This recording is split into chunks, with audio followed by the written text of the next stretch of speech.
Nous entrons dans la Semaine Sainte cette année avec un contexte quand même qui nous pèse un peu, avec un contexte de guerre qui semble se multiplier un peu partout. Au Proche-Orient, en Terre Sainte, il n'y a pas de célébration des rameaux, il n'y a pas de procession à Jérusalem aujourd'hui. Et puis, pour célébrer la résurrection de Jésus, sans doute, c'est encore en suspens, mais sans doute, il n'y aura pas de célébration dans le Saint-Sépulcre. Et puis, sans compter les autres lieux de conflit, et puis toutes les répercussions mondiales, et puis la peur que ça suscite dans le cœur de beaucoup d'entre nous.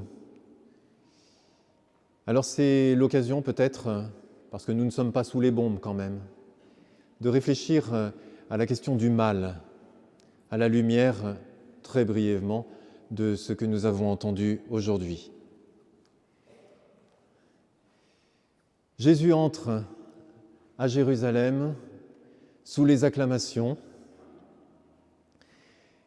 et je voudrais attirer votre attention sur une chose, c'est que Jésus a voulu que son entrée dans Jérusalem, sur cet âne, avec les foules qui l'acclament, les branches, il a voulu que ça se passe comme ça. Et les foules qui accueillent Jésus entrant dans Jérusalem, nous l'avons entendu tout à l'heure lorsque l'Évangile a été proclamé à la porte, criaient « Hosanna ! Hosanna !» Alors pour nous, ça peut vouloir dire « Gloire à Dieu » ou « Vive Jésus », quelque chose comme ça. Mais en fait, « Hosanna », ça a un sens en hébreu. Ça veut dire « Sauve maintenant ». C'est à la fois un cri d'acclamation pour celui dont on reconnaît qu'il peut nous sauver et en même temps un appel « Sauve maintenant ».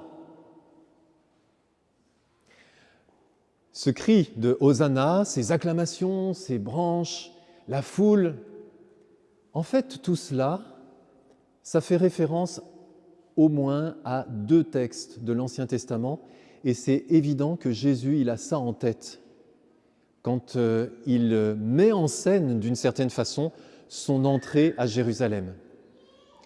Premier texte, ça se trouve dans le livre des Maccabées. C'était 2 siècles avant le Christ, à un moment où un roi, Antiochus Épiphane, déclenche une persécution sanglante contre le peuple juif, voulant l'obliger à renier sa foi. Évidemment, ça déclenche des révoltes. Il y a des gens qui se lèvent et qui refusent l'ordre du roi. La révolte va dégénérer en guerre, ça dure 4 ans, et même plus. Et au bout de cette guerre, les Juifs réussissent à reprendre le contrôle de leur pays. Et il nous est dit dans le premier livre des Maccabées, Simon Maccabée fit son entrée dans Jérusalem et puis dans la place forte que tenaient les ennemis jusque-là, avec des acclamations et des branches de palmier, parce qu'un grand ennemi avait été brisé et jeté hors d'Israël. Vous voyez le parallèle? Facile. Donc, moi, je sais absolument que dans la foule qui accueille Jésus entrant à Jérusalem, il y a ça aussi. Or, l'oppression dont souffre le peuple juif à l'époque de Jésus, c'est plus Antiochus Épiphane, ce sont les Romains. Les Romains sont présents depuis presque 100 ans dans ce pays. Et puis ils font peser le joug de leur occupation. Les impôts exorbitants qui font que c'est tous les jours qu'on sent ce joug peser sur nos épaules. Et puis les révoltes qui peuvent germer ici et là, eh bien elles sont matées dans le sang par les Romains. 34 ans avant l'entrée de Jésus à Jérusalem, Il y a eu une révolte. Elle est partie du temple, justement, là où Jésus est en train d'aller quand il rentre dans Jérusalem. Cette révolte a été matée de façon épouvantable par les Romains, 2000 crucifixions. C'est ça, l'oppression que vivent les Juifs à ce moment-là. Alors vous comprenez, Hosanna, sauve maintenant. On attend une victoire militaire. Et puis en plus, tout ça, ça se passe dans un contexte religieux, spirituel, de bouillonnement spirituel, une fièvre messianique.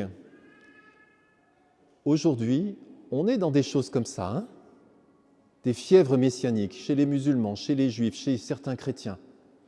Et ça envenime tout. Alors la fièvre messianique, elle fait allusion à un autre passage. Cette fois, ça se passe 1000 ans avant le Christ. On est à la fin du règne du roi David. La fin de règne, c'est toujours la même chose. Il y a des complots, il y a des tentatives de vouloir prendre le pouvoir à la suite du roi. Et David se rend compte de cela. Alors il prend l'initiative. Il prend l'initiative de faire couronner de son vivant son fils Salomon, parce que c'est lui qui l'a choisi et pas les autres. Alors il nous est dit ceci. Et c'est dans le premier livre des rois. Alors descendirent le prêtre Sadoc, Benaïa, etc. Ils placèrent Salomon sur la mule du roi. Ah, c'est pas un âne, c'est une mule, mais enfin, on n'est pas très loin quand même. Hein. Donc, c'est un signe, un symbole de royauté, d'être placé sur la mule du roi. Et ils le conduisirent à la source de Gihon, qui se trouvait à ce moment-là à l'extérieur des remparts de Jérusalem. Le prêtre Sadoc prit l'huile et donna l'onction à Salomon. On sonna du cor et tout le peuple dit « Vive le roi Salomon !» Puis tout le peuple remonta derrière lui, donc pour rentrer dans Jérusalem. Le peuple jouait de la flûte et manifestait une joie débordante au point que toute la terre se fendait à leur voix. C'était grandiose. Et donc, cette entrée sur un âne, avec des acclamations, avec une foule qui rentre dans la ville, c'est aussi présent dans la tête de ceux qui crient « Hosanna ». Et à travers ce texte-là, à travers cet événement-là, ce n'est plus seulement une victoire militaire qu'on attend, qu'on appelle, mais une victoire politique. Souvent, les deux vont ensemble. L'actualité nous le rappelle. Et donc, lorsque Jésus rentre dans Jérusalem et que les foules crient « Hosanna », qu'est-ce qu'il doit faire ? Il va rentrer dans la ville, il va arriver sur l'esplanade du Temple. Est-ce qu'il doit appeler à la révolte contre les Romains ? Il y a certainement beaucoup de gens dans la foule qui attendent ça. Est-ce qu'il doit utiliser la force et peut-être même le pouvoir de miracle dont il est doté pour chasser les Romains ? Est-ce qu'il doit utiliser la force pour vaincre le mal dont souffre le peuple juif à cause des Romains ?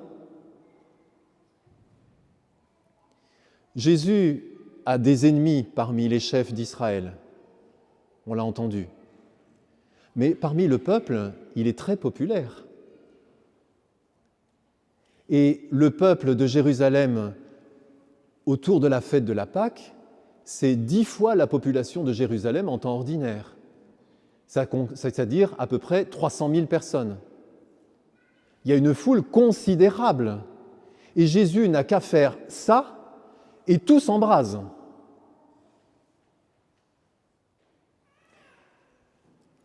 Et en plus, on a des événements de l'Ancien Testament qui pourraient justifier cela. Seulement les évangélistes, on l'a entendu dans Matthieu, mais c'est vrai dans les autres, nous donnent la clé pour comprendre pourquoi Jésus entre de cette façon-là, et ce n'est pas ça qui va se passer. ce n'est pas la révolte. Et cette clé d'interprétation, on la trouve dans un prophète qui s'appelle Zacharie, qui a vécu 2 siècles avant le Christ aussi. Et Zacharie, il est cité par l'évangéliste Matthieu de cette façon-là. « Voici ton roi qui vient vers toi, plein de douceur, monté sur une ânesse et un petit âne, le petit d'une bête de somme. » Frères et sœurs bien-aimés, ça vaut le coup d'aller regarder un peu plus près dans Zacharie. Parce que là, c'est un petit extrait de la citation, mais je voudrais citer les versets 9 et 10 du chapitre 9 de Zacharie, qui sont plus complets. « Pousse des cris de joie, fille de Jérusalem. Voici ton roi qui vient à toi. Il est juste et victorieux, pauvre et monté sur un âne, un ânon, le petit d'une ânesse. Ce roi fera disparaître d'Éphraïm les chars de guerre et de Jérusalem les chevaux de combat. Il brisera l'arc de guerre et il proclamera la paix aux nations. » Vous avez entendu, c'est bien un roi qui rentre dans Jérusalem. C'est bien un roi. C'est bien un roi dont on nous dit qu'il est juste et victorieux, donc il va mener une guerre, il va remporter une victoire. Mais de quelle guerre parle-t-on ? Zacharie nous le dit. Il fera disparaître les chars de guerre. Il brisera l'arc de guerre. Il fera disparaître les chevaux de combat et il proclamera la paix.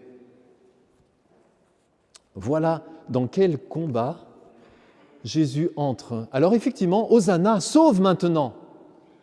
Mais ça va se passer autrement. Parce que les armes que va utiliser ce roi qui rentre dans Jérusalem aujourd'hui, c'est la douceur et la pauvreté. C'est déconcertant pour l'esprit du monde dans lequel nous vivons. Et pourtant, ce sont ces armes-là que Jésus prend, la douceur et la pauvreté. Et à partir de là, nous allons le vivre pendant toute cette semaine sainte, et en particulier à partir du jeudi saint, le Triduum pascal. Nous allons suivre Jésus dans ce combat où il va sauver maintenant. C'était vrai il y a 2000 ans, c'est vrai aujourd'hui encore. Il va sauver maintenant. Hosanna! Nous pouvons acclamer Jésus, Hosanna! Et comment ça va se passer ? Ça va commencer à Gethsémani. Gethsémani, en hébreu, ça veut dire le pressoir à huile. Vous avez remarqué comment, dans le passage sur le couronnement de Salomon, il y avait une onction. C'est-à-dire, on a mis de l'huile sur lui pour qu'il devienne Messie, qu'il devienne Christ. C'est ça que ça veut dire, celui qui reçoit l'onction. Or, Jésus, qui a reçu l'onction, qui est le Christ, à Gethsémani, il veut être comme les olives, pressé par la passion, pressé par la souffrance, pour que cette onction se répande sur le genre humain. Et puis ça va continuer ensuite par le baiser de Judas, qu'on a entendu dans l'Évangile à l'instant. Et au moment où Judas le trahit par un baiser, vous avez entendu comment Jésus s'adresse à lui ? Il lui dit « Mon ami ». Et puis ça va continuer ensuite par le geste du brave Simon-Pierre. Ah ben oui, il est plein de fougue. Alors il tire son épée et puis il veut fendre en deux quelqu'un qui est en train de mettre la main sur Jésus. Il lui coupe l'oreille et Jésus lui répond « Rentre ton épée, car celui qui prend l'épée périra par l'épée. » Et puis ça va continuer avec le procès inique devant ces trois cyniques que sont Pilate, Caïphe, Hérode. Et devant eux, Jésus se tait il fait silence. Sauf quand il prononce la parole qui va provoquer sa condamnation. Et puis ça va continuer encore par ce couronnement d'épines. Oui, le voilà le roi. Le voilà le roi qui vient partager nos souffrances, qui vient souffrir à cause de nous et pour nous. À cause de nous et pour nous. Le voilà, ce roi de gloire, qui se bat contre le mal,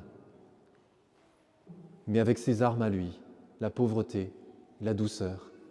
Et puis ça va continuer, bien sûr, avec la crucifixion et ces paroles qu'on entend dans les différents évangiles. « Père, pardonne-leur, ils ne savent pas ce qu'ils font. » Comme si Jésus leur trouvait des excuses à eux qui sont en train de le mettre à mort et de se moquer.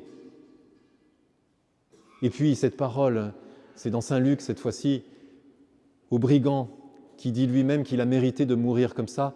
« Aujourd'hui, tu seras avec moi dans le paradis. Sauve maintenant, aujourd'hui, tu seras avec moi dans le paradis. » Et c'est ainsi qu'il remporte la victoire. Effectivement, déjà avant même la résurrection, il ouvre le ciel à un bandit. Aujourd'hui, tu seras avec moi dans le paradis. Alors, frères et sœurs bien-aimés, nous allons vivre une semaine sainte particulière cette année. Vivons-la intensément. Les enseignements que Jésus nous partage finalement à travers ces lectures, c'est quoi ?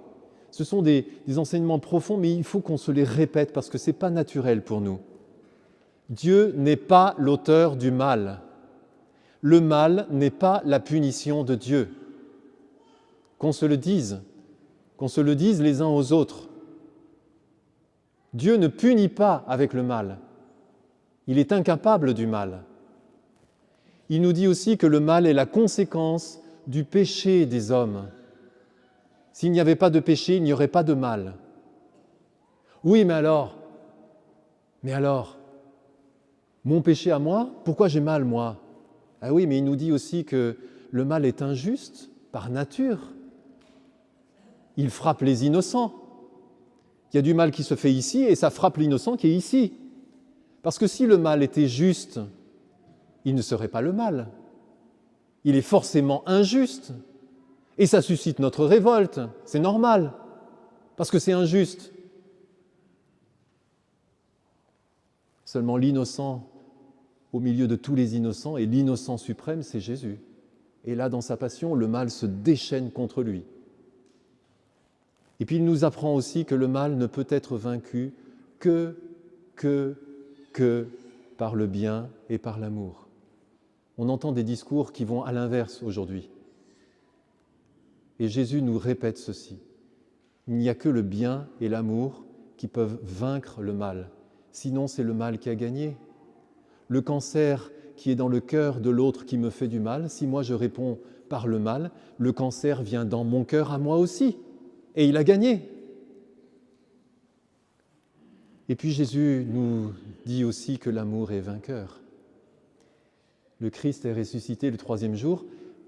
Dans une semaine, nous en serons là. Frères et sœurs, ça passe vite, une semaine sainte. Dans une semaine, on en sera là. Alors gardons l'espérance, parce qu'à travers cette traversée du mal d'une certaine façon, nous savons où nous allons et où le Christ nous fait déboucher. Alors, le combat contre le mal, en fait, mon frère, ma sœur, il commence en toi. Courage, le Seigneur est avec toi. Et ça, c'est important de l'entendre aussi. Parce qu'on peut être tenté de se dire « c'est les autres les méchants » et puis de déplorer les situations qui ont lieu ici ou là et qui nous scandalisent. Mais on oublie que le mal est aussi en nous et que si on veut avoir une action sur l'ensemble de la terre ou les endroits où il y a du mal qui se déchaîne, ça commence à l'intérieur de moi. À l'intérieur de moi. Alors courage en cette semaine sainte. Je voudrais, pour terminer, vous partager très rapidement 2 témoignages de ce que ça donne lorsque des disciples de Jésus suivent Jésus sur ce chemin-là, de cette façon-là. J'avais été très impressionné en 2013 par ce témoignage des Coptes, des chrétiens d'Égypte. En 2013, c'était la destitution un peu mouvementée du président Morsi, je ne sais pas si vous vous souvenez, et les musulmans se sont vengés sur les chrétiens. En 2 jours, 37 églises ont été incendiées. Réponse des Coptes absolument géniale et inspirée par l'Esprit. Ils ont fait une vidéo qu'ils ont tournée dans une des églises incendiées, que vous voyez là. Et dans cette vidéo, ils ont chanté. Ils ont chanté leur souffrance et ils ont chanté aussi le pardon qu'ils voulaient donner. C'est bouleversant. Mais ça, ce sont des disciples de Jésus qui sont avec Jésus dans la lutte contre le mal. Deuxième exemple qui m'avait bouleversé aussi, c'était en 2015. Cette petite Myriam, elle a 10 ans. Elle est irakienne, originaire de Karakosh. Ça vous rappelle quelque chose ? 2014, c'est l'invasion de Daesh. Et du jour au lendemain, les chrétiens doivent partir ou bien se convertir ou bien mourir. Et donc sa famille part et elle se retrouve dans un camp de réfugiés. Elle est interrogée par un journaliste qui lui demande « Mais si tu avais les gens de Daesh devant toi, tu leur ferais quoi ?» « Je leur ferais rien. Je demanderais juste à Dieu de leur pardonner. » Et pourquoi ? Mais parce que Dieu, il aime tout le monde. Alors il faut que nous aussi, on les aime. Voilà, ces 2 vidéos-là des Coptes et puis de cette petite Myriam, je vais les mettre sur ma page Facebook dans les jours qui viennent. Je vous invite à les regarder parce que c'est bouleversant. Et puis que ça nous enseigne vraiment le chemin de la vie que Jésus est venu non seulement nous enseigner, mais vivre avec nous pour le tracer avec nous, devant nous. Alors frères et sœurs bien-aimés, pendant cette semaine sainte, le challenge que je nous propose à vous comme à moi pour cette semaine sainte, c'est celui-ci. Comment est-ce que vous combattez le mal là où vous êtes ? Petite question à méditer et voir qu'est-ce que ça entraîne pour nous, qu'est-ce qu'on a envie de faire à partir de là. Je vous traduis cette même question autrement. Comment allez-vous mettre en œuvre l'humilité, la douceur, la prière et la souffrance offertes pendant cette semaine sainte pour lutter contre le mal, parce que l'amour est vainqueur.